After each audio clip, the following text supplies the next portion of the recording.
हमने देखा उनके चेहरे पर या उनकी आंखों में या कहीं पर भी वो विकार नहीं था। जी। इतनी महिलाओं से मिलने के बाद भी विकार नहीं था।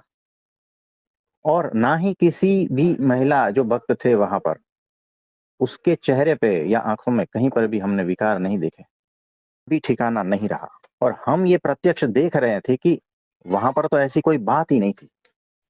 अब देखो, ये हो गया क्या? स्थित प्रज्ञता किस कहते हैं इसको। यानी आपको माया का संपर्क है, आप माया में ही हो, है ना, और फिर भी विचलित नहीं हो रहे हो। ये क्या हुआ? लेकिन यहां पर जो है ना, बहुत बारीकी से ध्यान रखना है। वो जो साधु था, उन्होंने ये साधना के द्वारा पाया था या किसी ऐसी टेक्निक से पाया था इस अवस्था को, है ना।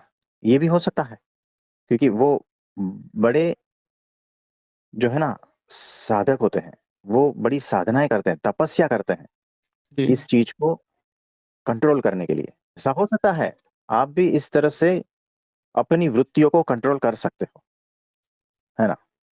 तो वो अवस्था में ऐसे सहज बात है। लेकिन यहाँ पर दो शक्यता है। ऐसी अवस्था में जिसने अपने को साध लिया है, यानी ये नैतिकता से भी होता है, तपस्या से भी होता है, मन की शक्तियों के कंट्रोल से भी होता है।